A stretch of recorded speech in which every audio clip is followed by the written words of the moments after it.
All right. I'm going to set up this for completion for the fantasy body part, project 2.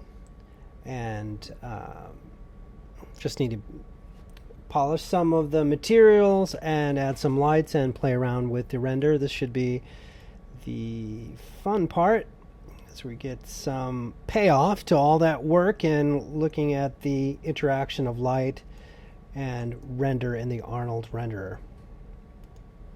I just had some previous point lights here. I want to start from scratch. I'm going to delete these lights and I'll create a couple of custom ones. It's going to get all dark, but I would rather start with no light and start from scratch. And just this daunting looking silhouette. Kind of looks cool. Well, I could hit, that's because 7 is hit on my keyboard. If hit 6, I just see the textures as is. All right, went through everything with the cards. Don't want to say another word about that because you're probably tired of hearing about transparencies in cards. Just want to let you know the body had been, as I was constructing it, on a Blinn or on a Lambert surface. Just for really quick visualization, I just as the hand, I made that mesh into a Arnold standard surface. I don't know you know how to do that. And so you know on the material attributes, what I did is I put in on the color channel, I put in the color JPEG I had previously. On the specular weight channel, this is the sub menu of the AI standard surface. I put on the weight of under specular the specular map that we created previously, just like the hand. And on the bump, we put that on the geometry. We put that on there. And I turned subsurface up a little bit, and the color, this is for the mesh again. And I could start experimenting from there. So if you want everything to work and interact nicely with Arnold, we have to make sure we use an Arnold surface for everything, and standard surface, and plug these features in the 3 places. We got the color, the bump, and the specular in the similar locations that we used for the hand project. Okay, now let's get a few lights. It's a good idea to save because some of this render intensive can crash Maya. Okay, I'll create using a hotbox lights an area light. Again, similar to the hand that we use. We're going to do a triangular boxing in render, pulling up a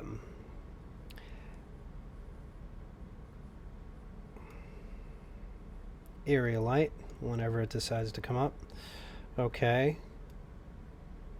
Go.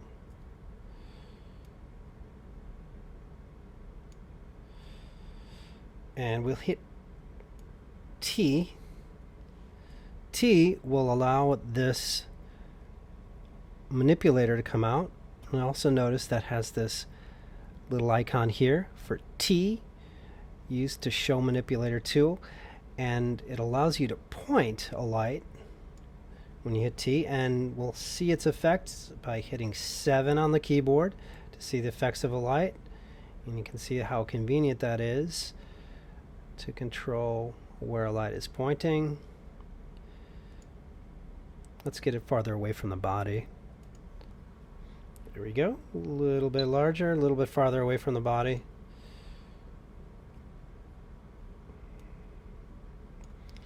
And hitting T to keep it stable.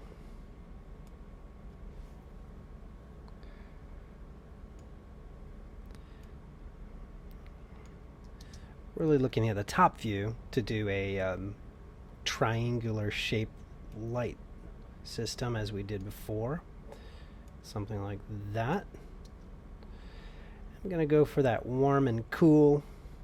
I can choose what warm and cool colors I like for a preference. Maybe this side will be the warm side, so I can maybe attach a peach kind of color to that light.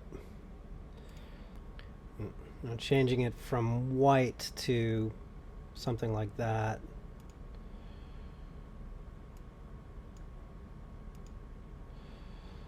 Okay, good. And since I'll be testing in Arnold, twirl open the Arnold submenu on the light, and the exposure always needs to be higher. Let's start out with maybe 7. Okay. All right, I'm going to duplicate this area light to make another on the other side, pointing 45 degrees like this, but oppositely.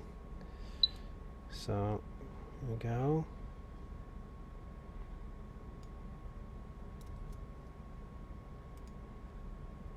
Like that to the other side.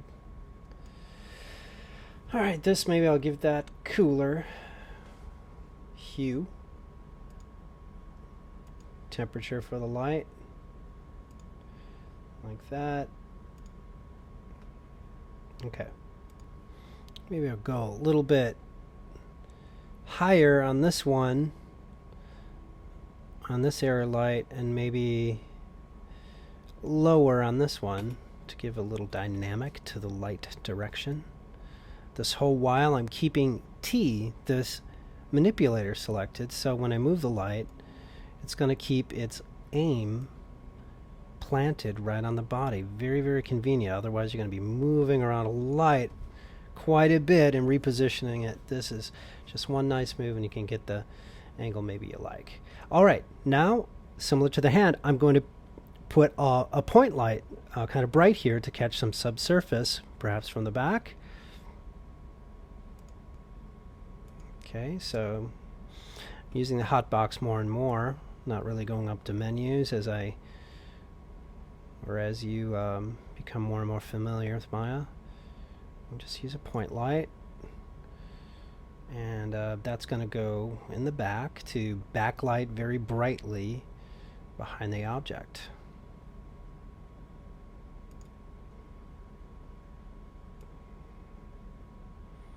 So maybe place it right about here.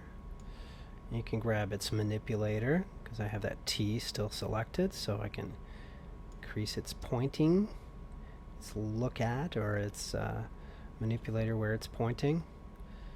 Okay, maybe a little bit off to the side or something like that would be good. And in its exposure, I can put that a little bit higher. Just let's start a test at an 11 maybe. Not 111, 11. All right. Sounds good. Time to save and time to start testing in the Arnold renderer. Okay, I used this last time. That's the icon with the eye in it. That will have your render view for testing. I also mentioned you have a specialized Arnold render view, which I'm going direct for this time. And this is a special render view that updates anytime you make a move. Okay, that's why it's important to save, because it's really RAM and memory intensive tests. Now you can first do a test by just clicking this little play button, and then it turns into a stop button, and up here you do have to tell it which camera to render. Of course, we're on the persp for perspective. Make sure this doesn't say front or side, or you'll be rendering the wrong camera. Okay, this is what it's seeing as the engine is started and interactive. You know, it's very dark, so we're going to have to turn up the exposure to the 3 lights. And easier to go fishing around for them, just let's get the outliner, and in the outliner we can identify those lights and just grab them really quick in a linear menu. Here's my outliner, and I just highlighted, easy to select here, area light 1, and play with the exposure right here, and we'll see it come up. So the distance of the light was a little higher than I thought, so putting it up. This is that peach colored light on the left, and it maximizes at 14. You could put higher where the slider, just enter direct numerals into here to change it if you like higher than 14. You put any number you want until it starts turning to absolutely blasted white light. So I'm going to probably stop around 14 anyhow. Then I selected the area light 2, which is the cool light on the right or the character's left side, and I can put that up too and interactively show the change immediately in this Arnold render view. So we say, oops, that's too high. You can quick get feedback and adjust to what you like. If you want to change maybe a saturation of the color, anything right here on the fly, you can change it. It's going to update right in this Arnold render view. Very, very convenient.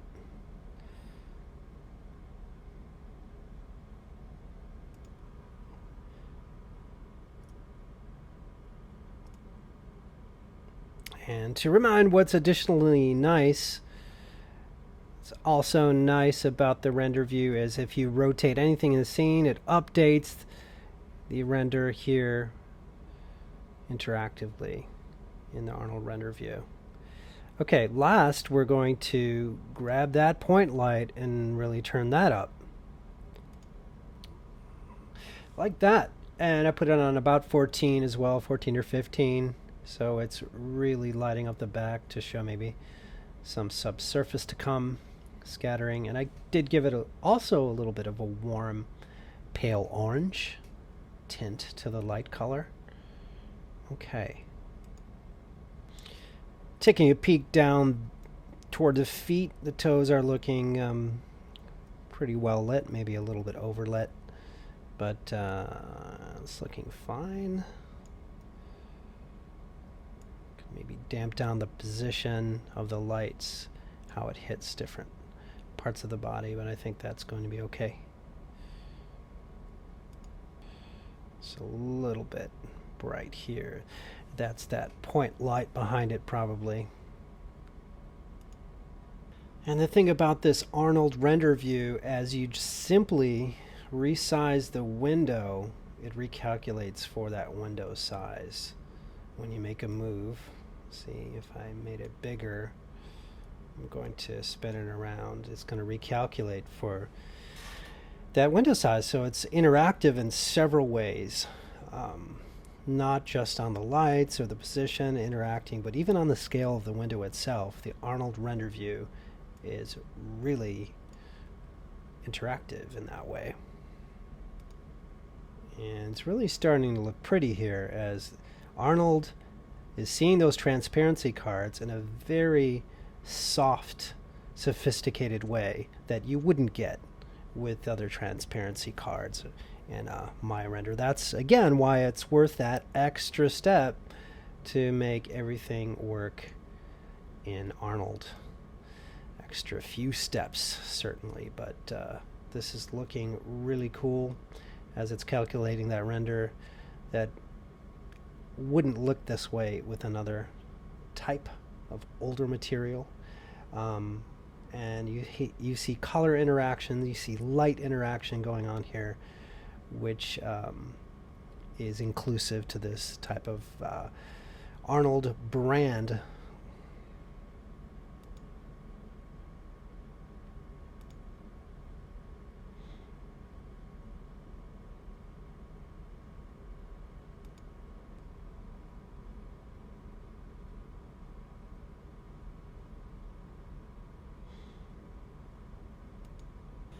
And on the mesh of the body, I increased subsurfacing, put the weight on about 0.3 or so, and subsurface color, instead of yellow, I made it kind of baby blue or light pale blue, and the radius red. And you can see how light is going to play a little, interact with the surface, especially if a bright surface is right behind it. You can see it just getting into the tissues a little bit and lighting it up, and a little bit be enough. I have it 0.6, maybe it's a little too high. Put it all the way down and see what it looks like with 0. Looks a little bit less activated, so I'm just putting it maybe at 0.03 in the subsurface submenu of the standard surface.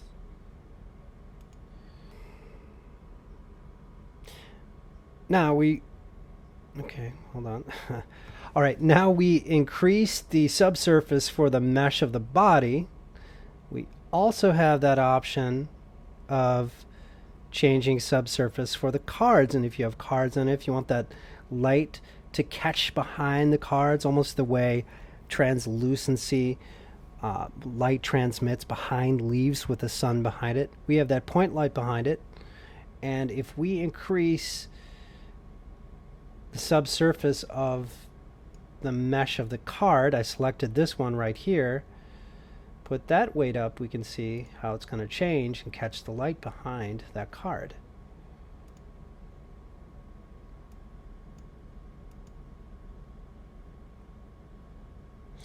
Oop, that's the specular. I didn't want the specular, I wanted the subsurface. Okay, this one here.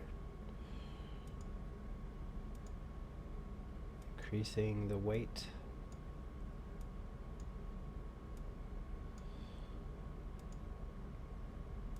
Come on.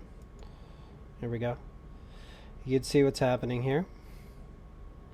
And you can change the subsurface color and radius. It's a subtle difference, but this lighting is catching light from behind, like subsurface. So just on 0.04 in the subsurface, we're catching a little bit light from behind. And I could do that to all the rest of the cards if I wish. It's just an optional and just to affect the translucency and the appearance of subsurface within that material. If so, if I want to make changes to a bunch of materials or shaders in one place, great job for the hypershade. Again, that's in Window Rendering Editor's hypershade, and you can just pluck each one, click on it, change anything in its recipe here in its menu. If you want to add subsurface, no problem. You can grab each one and add that all in an efficient way. The hypershade. So I can just quickly go around and, like having a gallery of these shaders, click on the material and see that subsurface I can change subtly for each one, keeping each one about the weight of 0.04, clicking one to another. So now starting the Arnold render view again, we can see how some of these lights are picking up backlighting and front lighting and mixing it all within its surface in an interesting way. It's also kind of neat about the Arnold render view is it's interactive and how you can look at individual cards or individual pieces of geometry. You can select right in the view as it's rendering.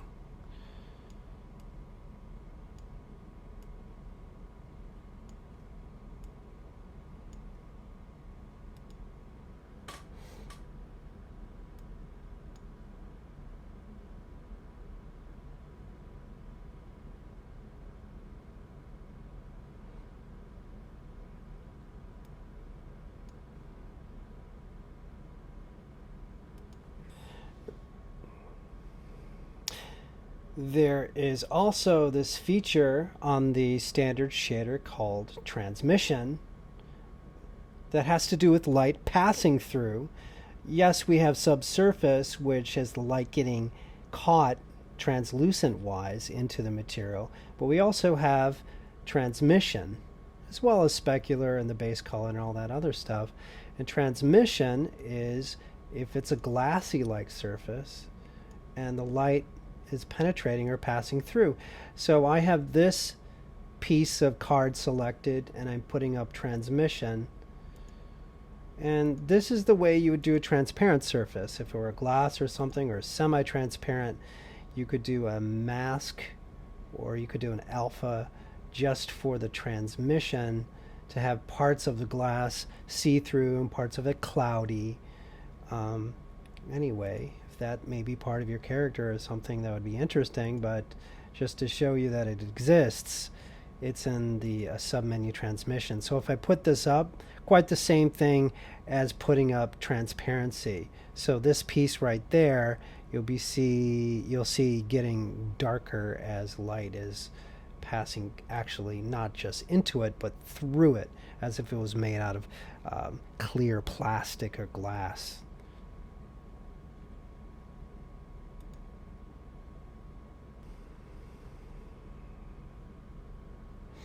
Okay, well, we're about finished. I'm going to play with the lights. I could continue to play with them, have fun, move them around, but I think I'm going to create a final render and say this fantasy body project is done.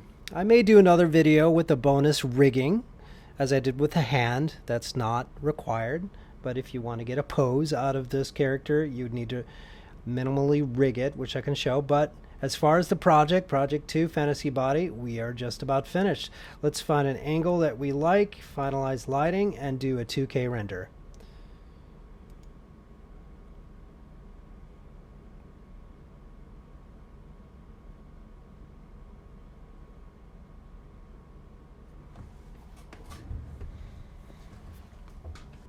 Alright, so I mentioned to click on, we want to see the edges of the side of the render. We're going to click on this icon right here, which shows the masked edges, and we're going to render it as, let's see, our specifications say you will turn in two 2K rendered images. So we're going to do one pose of 2K and then another. So we have to change up in here the icon with the little sprocket. If you might remember, that's render settings. We have to go in there in the common settings and change to 2K square, the render. Okay, that's good. And now we're going to frame it within our 2K edges. All right, that's good. And now I'm going to click the regular render view eyeball icon, not the interactive one, just this regular one, and I'm going to make sure it's rendering the right camera. Render, make sure it's persp. We won't get the right camera. This is regular render view. Render persp for perspective view, and then I'm going to render it here in the render view with the 2K full options. So I think it's doing it right off the bat. If you ever want to stop a render, you can hit escape. You probably already figured that out. Just hit escape. Sometimes it's stubborn, not listening to you. Hit it a couple times. Alright, this is one of my finished views. This is actually more like a 3K render, a little bit larger. Might use a little bit of a kicker light here, putting in a point light to light up that where it's getting darker, but this is looking really nice. That can serve as one of my renders. Let me do one more, maybe put a light there, and I'm going to save that as my final. You know, I also found in the render he's a little bit too shiny looking, and the specular here in the standard material for the body mesh, I changed the specular color instead of white to be blue. Give a little more interest. I'll show you what that will do. And increase the roughness, which will give a more satininess. Take down the specular. I do have, of course, a map on the specular weight and just the color. I think it would just help it look less glistening or shiny. while still giving it a satiny skin-like appearance.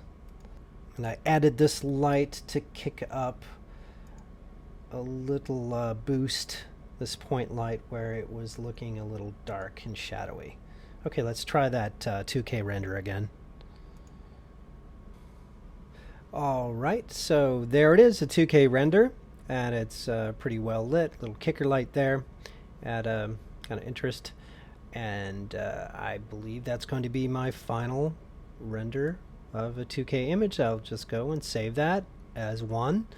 And for your other images, you could do a different angle. At least one should be the whole body. And your different angle, you can include bonuses, renders if you want. If you're proud of the feet, you could do a close-up of that, or different angles. I just saved that as a final render 1, and that's what you're going to turn in. And maybe I'll do another pose, I should say another camera angle. Just frame it within the masked borders of the render that you turn on here, of course, again, right there. And make sure you got the whole body in the shot too, nothing cut out. And let's do another angle render at 2K. Okay, there's the 2K render of the other camera angle, looking pretty good. I'm going to save that as my number 2 of the fantasy body images. And fantasy body render 2, just do a high quality JPEG at 2K. That's 2048 by 2048, of course. And we're done. I'm just going to do a few more bonus. I feel like, okay, we could see the feet close up or something. If you want to throw that in, totally up to you. Don't worry about it. The only other thing you would have to turn in to finish this project is the Maya binaries of the full body, everything in the scene. Turn that in. And all the textures you used, just like you did for the hand, all that I want to see, put together and evaluate. Okay, I'll just do a few more close-ups for a bonus, and then that's it. Here's one just framing the feet, showing off some very pretty looking texture effects, all lighting, everything coming together to look nice. So I'm going to save that as a bonus.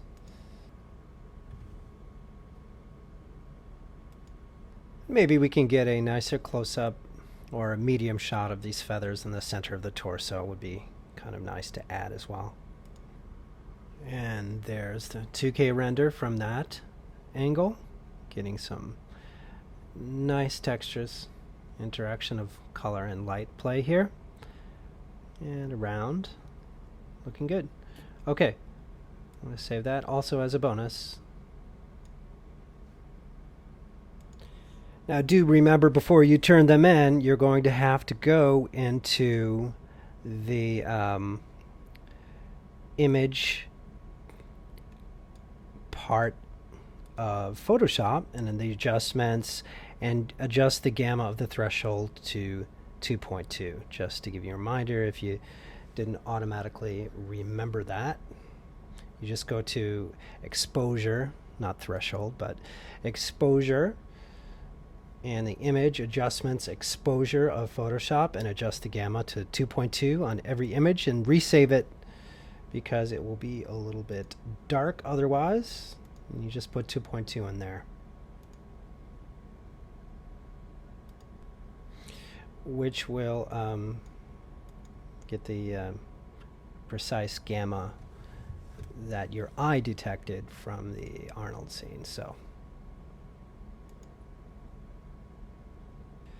you'll have to do that to every image. Just simply change the gamma to 2.2. Okay, there I put all 4 together just to show the variety. You do not have to do that. You just have you just need to do 2. A pose like this shows one angle of the full body, and a pose like this, another angle of the full body. Turn those in with your Maya binaries, as I said. And these 2 top ones could be bonus renders. Do as many as you like. It's very easy to keep knocking off more and more images, and building on renders you already have just for fun. But all that's required are to pose 2K images and your my binaries and your textures. And that concludes the Fantasy Body project. What we need to do next to complete the class is the head, and that will be a separate project in itself. I will have a bonus video when I have time to put, if you want to put a pose, just like the hand has a skeleton, we could put a skeleton in this body and have something other than a T-pose. But that is certainly not required, and it's something extra that will be as a bonus video, as I mentioned.